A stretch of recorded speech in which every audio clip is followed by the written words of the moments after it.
The city of Trieste sits on the shore of the Adriatic Sea in the northeast corner of Italy. It's an Italian city that speaks Italian and eats pasta. But it was part of the Austrian Empire for hundreds of years, so it also speaks German and eats sauerkraut. Trieste is a monument to freedom of religion, a center for music from Puccini to pop. It has a 2,000-year-old history of great theater in dozens of different forms. It's home to one of the most romantic castles in Italy and the largest grotto in the world. The city's Italian heritage makes it romantic, but its Austrian heritage makes you show up on time for your kiss. Interesting contrasts. So join me, BURT WOLF, for Travels and Traditions in Trieste, Italy.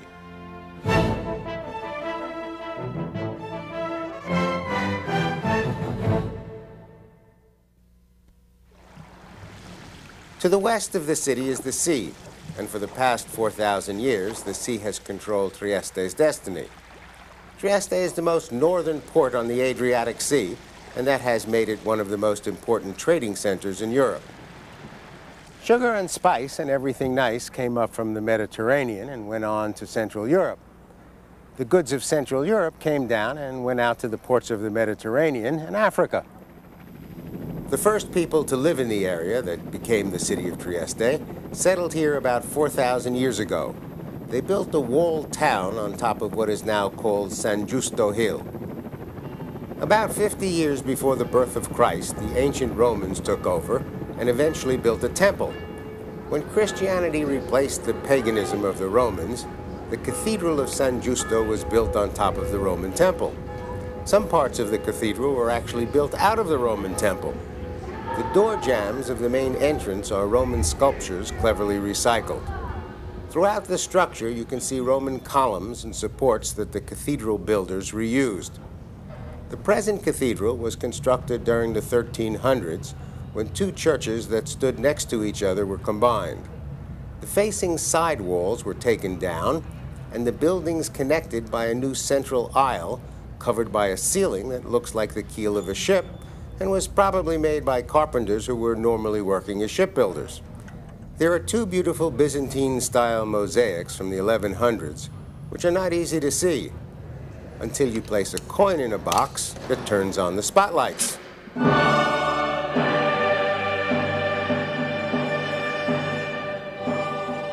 Interesting symbolism. Contribute to the church and become enlightened. For 300 years, starting in the 13th century, Trieste was in constant competition with Venice. Trieste had the better port, but Venice had the better army. In order to protect itself from the Venetians, Trieste placed itself under the protection of the kings of Austria. One of those kings, Charles VI, in 1719 declared Trieste a free port, and that's when things got to be fun. When his daughter, Maria Theresa, took the throne, she not only continued the policy of having it a free port, but in order to attract merchants from all over the world, she guaranteed social equality and religious freedom. As soon as there were 100 families sharing the same religion, they were allowed to build their own house of worship. Today, the result of this liberal policy can be seen all over Trieste.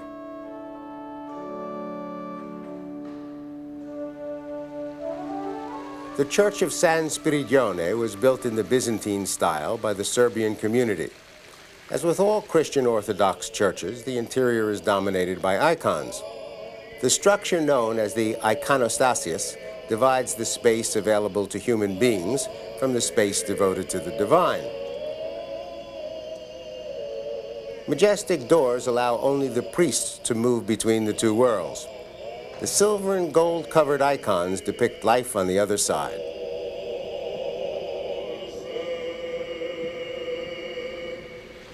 The Church of Sant'Antonio Nuovo was built in the neoclassic style, which looks back to the architecture of ancient Greek temples.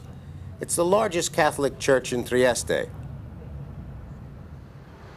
The Evangelical Church was built for the Lutheran community in the Gothic style. Sharp spires, arched windows. It was designed to remind the worshippers of their Northern European history. Trieste is also the home of the second largest synagogue in Europe. Its look is characteristic of Syrian architecture, which is where the original members of the community came from. The Jewish population of Trieste first established itself here during the 12th century. These houses of worship stand as testimony to Maria Theresa's understanding of religious freedom. She knew that freedom of worship was essential for a society whose economic base was international trade. Besides introducing religious freedom, Maria Theresa also directed the city's architectural renaissance. The area which is now called the Theresian Quarter is an elegant example of 18th century city planning. The streets are placed at right angles. Rectangular squares open the space. Canals were cut into the heart of the quarter, making it easier for merchant ships to unload their goods directly into the import houses. The Grand Canal is an excellent example of the form. By the end of the 1800s, the city was so wealthy and so deeply involved in international trade that it was to a great extent Trieste's labor force and Trieste's money that built the Suez Canal. The Theresian Quarter is also home to one of Trieste's most unusual shops. Its owner is Primo Rovis, who was one of the most important coffee traders in the world. His hobby is collecting minerals and fossils, which are offered for sale in his store. I asked Primo what fascinated him about these stones, and his answer was quite interesting. He said that when we think of nature, we usually think about trees and flowers and animals, things that are easy to see. Minerals and fossils are extraordinary examples of nature, but you must dig them out. He likes searching for beauty. A few blocks south of the Theresian Quarter is the Piazza Unità d'Italia. It was once part of an ancient Roman harbor. Over the centuries, it silted up and eventually became one of the largest and most impressive plazas in Europe. At the top of the square, the city hall looks out to the sea. On the north side is one of the town's oldest cafes. On the south side is the city's most historic hotel, the Grand Hotel Duchi d'Aosta. The hotel's design is meant to give guests the feeling that they are staying in the home of a well-to-do family. The original hotel on this site was built in the 1300s and was right on the sea. It was put up to offer a hospitable resting place for merchants arriving on trading vessels, and there's been a hotel on this site ever since. In 1805, the cafe on the ground floor became the first gastronomic establishment in Trieste to be open 24 hours a day. The citizens of Trieste wanted a place where they could party as long as they liked. Today, the area is known as Harry's Grill. The bar was designed by the same architect who put up Harry's Bar in Venice. The winter garden that faces out on the plaza is heated in the winter months, but opens up to the piazza during the spring and summer. Across the street is the hotel's wine cellar. It contains over 30,000 bottles, just in case everybody gets thirsty at the same time. The Hotel Duchi is presently owned and run by the Benvenuti family. Their insistence on 21st century technology beneath the hotel's classical surface is very much the influence of the Austrian tradition. High touch and high tech, the ongoing story of Trieste. Keeping the city a free port and guaranteeing religious freedom were very important. But Maria Theresa's most unusual effort was integrating the old aristocracy with the new merchants. The counts had the titles, but the merchants had the money, and money counted. The question was, how are you going to get these two groups together? The aristocracy wouldn't allow the merchants into their homes, and they certainly wouldn't go to the homes of the merchants. But it was okay for the children of the aristocracy to meet the children of the merchants in a cafe and eventually marry the money. Good plan. The dukes got the dough, the countesses got the cash, and the city got some great cafes, some of which are still open. Experts consider Trieste to be the world epicenter for great coffee. The Arab world knew about coffee since the 900s, but it only arrived in Europe during the 1600s. The Austrian capital of Vienna became famous for its coffee drinking, but it was the port of Trieste that became famous for bringing the best coffee beans to Vienna. And Trieste is still a center for fine coffee production. A perfect place to look at Trieste's balancing and blending between the traditions of Italy and those of the Austrian Empire is a coffee company called Illy Café. The founder of the firm was Francesco Illy, an accountant who had been drafted into the Austrian army during the First World War and stationed in Trieste. At the end of the war, he decided to stay on here and go into the coffee business. In 1935, his analytical mind led him to the development of the first automatic espresso machine that used compressed air instead of steam. That was a big deal, because up to that point, most of the coffee in Europe had been made by boiling water and coffee together and holding it in a huge urn. Very often when you got your coffee, it had been sitting in that urn for hours.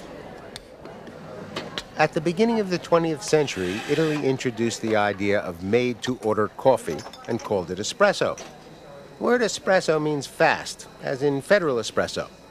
But in terms of coffee, it means a single cup made for you when you order it. In the beginning, espresso was only made in coffee houses. Unfortunately, the early machines used steam, which extracted negative elements from the beans.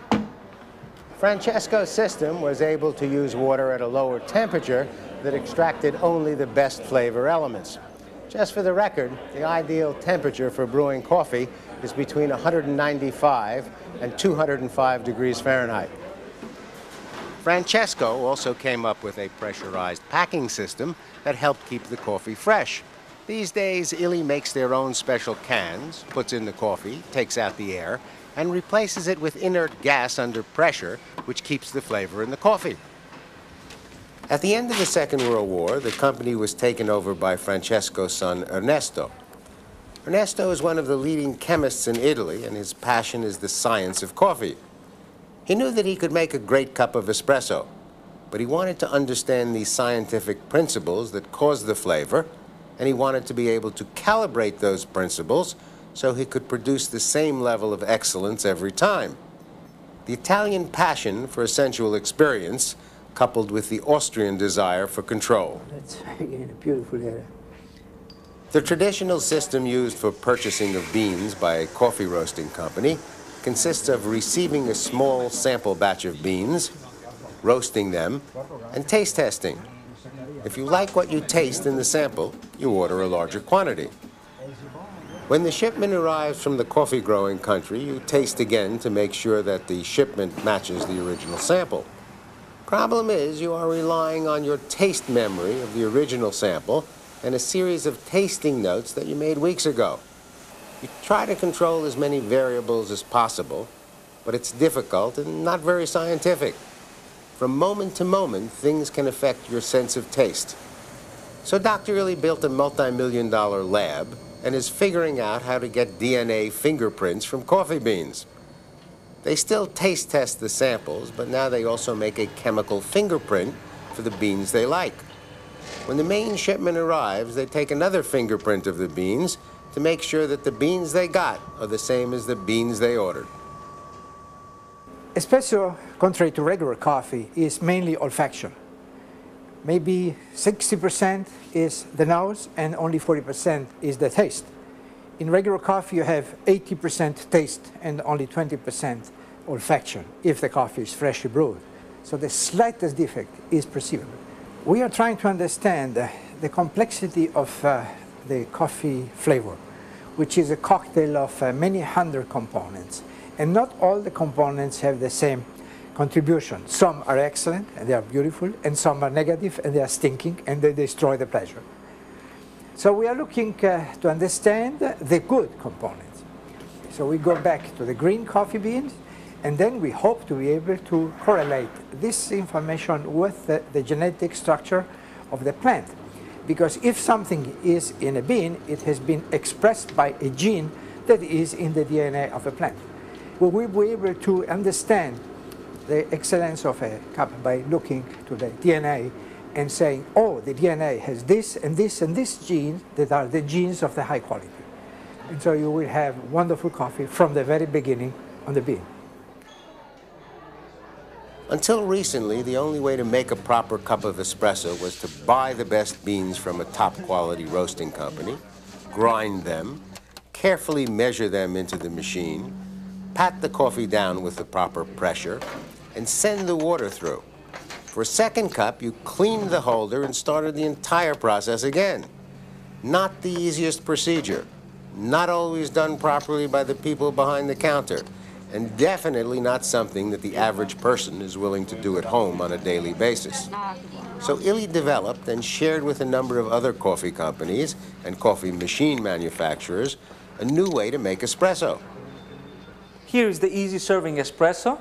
It's a system made out of pre-ground coffee, already tamped, right dosing, and you have just to insert into the machine and you have your coffee. It's as simple as this. So what happens? That espresso, which is the quintessential of coffee, and probably the most difficult way to prepare coffee, suddenly becomes the easiest way to prepare coffee. Look at that. Every day, over 3 million cups of Illy Cafe are served in over 60 different countries. Just another example of Trieste continuing its 4,000-year-old history of international trading. The people of Trieste, like almost everyone in Italy, and increasing numbers of people all over the world, use espresso as a restful break throughout the day. But they also use it to mark the end of a meal.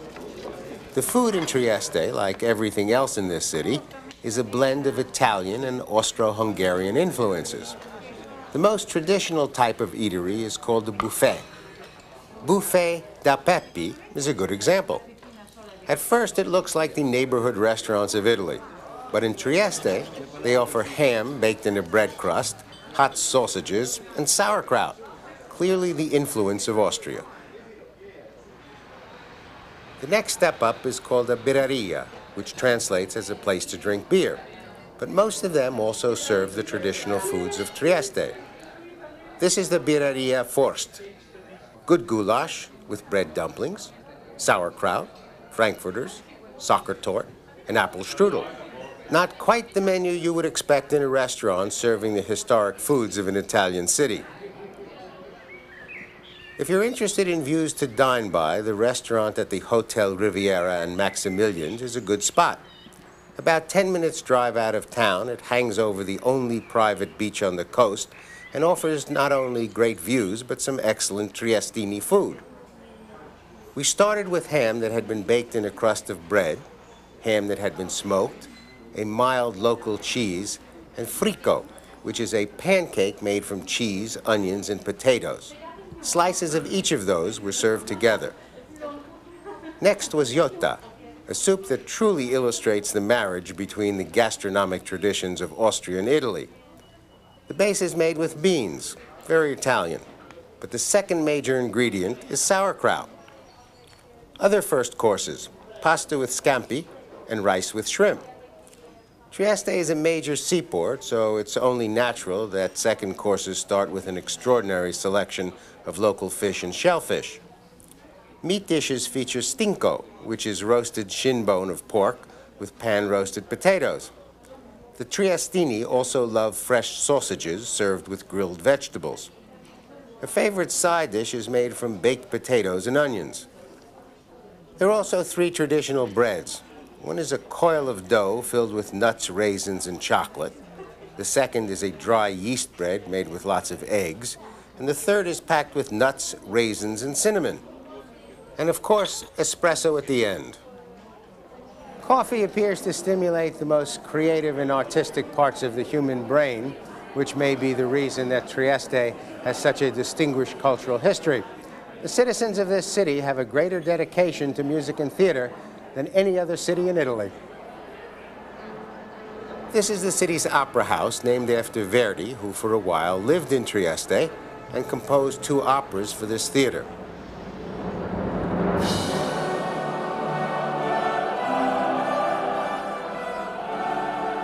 The building inherited a theatrical tradition that dates back to the Middle Ages. The opera's history may be old, but its technology is up to date. The counter of the ticket office contains a computer screen that shows you the seating plan. The purple indicates annual subscriptions, which will give you a pretty good idea of how devoted the people of Trieste are to their opera. The white ones have also been taken, and the only ones that are available are the green ones, except for that one, which is about to become my seat. And the whole system is on the web, so you can purchase your ticket from just about any place in the world.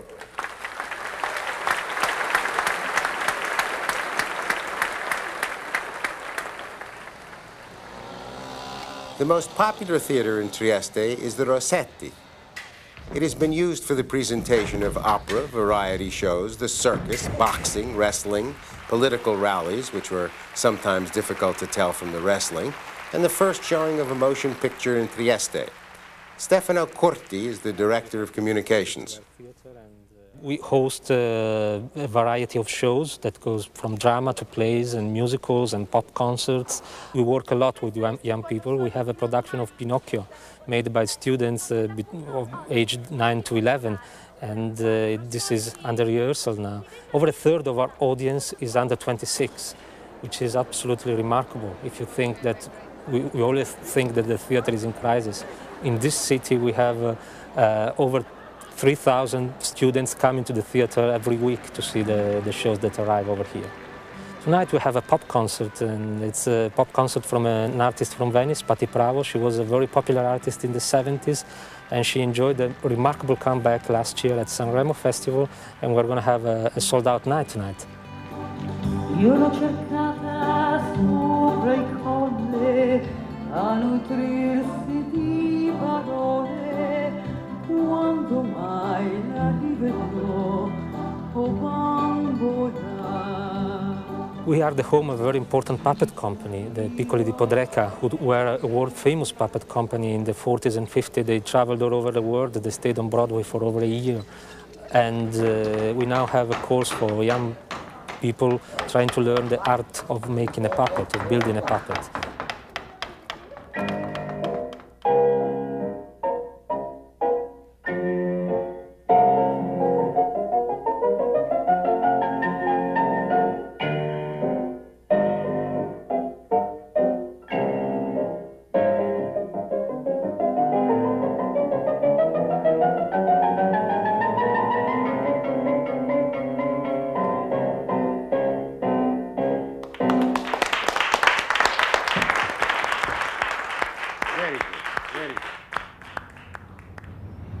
Before the cultural forces representing Austrian and Italian traditions gave Trieste its social form, there were geographic elements that gave Trieste its physical form.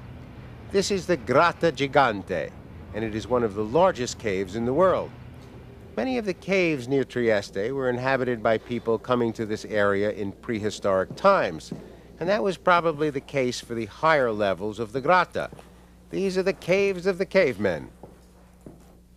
This is the largest cavity in the world with a domed vault. St. Peter's Basilica could actually fit in here. The grotta has been listed in the Guinness Book of Records as the largest cave available to tourists. The two white plastic tubes in the center of the grotta are part of a scientific experiment that is measuring the tides of the Earth. It appears that it is not only the sea which rises and falls with the movement of the moon. The Earth also expands and contracts with the lunar pull, and that pulse is being studied here. The Grotta Gigante is one of Trieste's favorite geographic structures. The castle at Miramare is one of its favorite historical structures. It's situated on a picturesque point that stretches out into the Adriatic Sea. The design was taken from the English and Norman castles of the late Renaissance.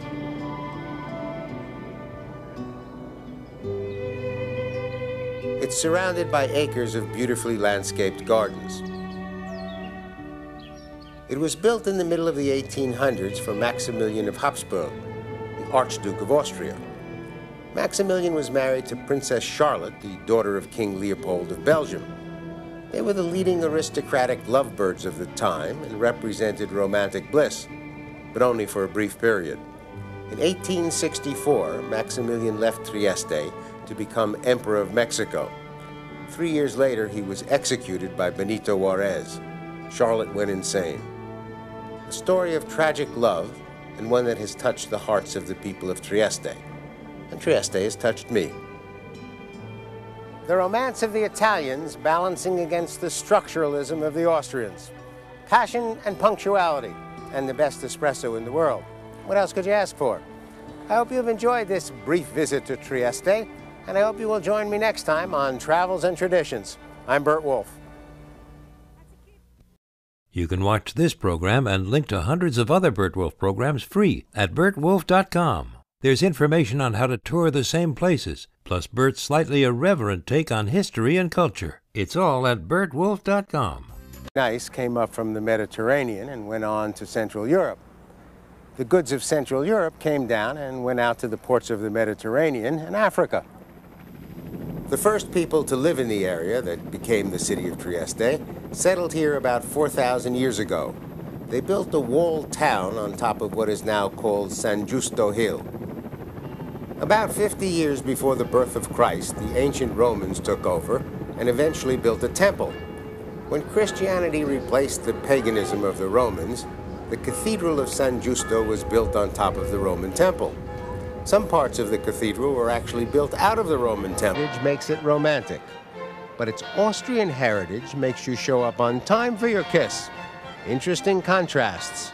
So join me, BURT WOLF, for Travels and Traditions in Trieste, Italy.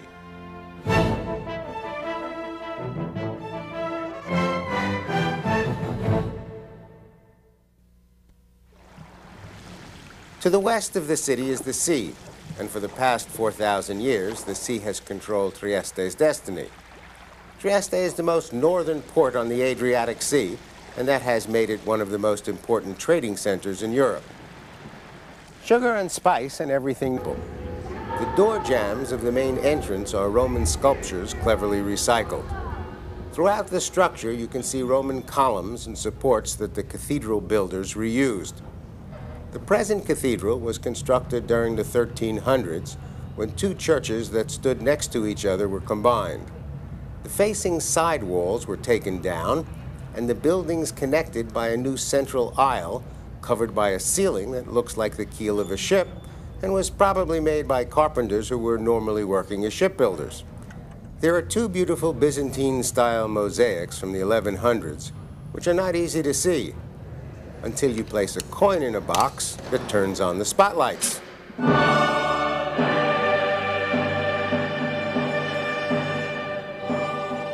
Interesting symbolism. Contribute to the church and become enlightened. For 300 years, starting in the 13th century, Trieste was in constant competition with Venice. Trieste had the better port, but Venice had the better army. In order to protect itself from the Venetians, Trieste placed itself under the protection of the kings of Austria. One of those kings, Charles VI.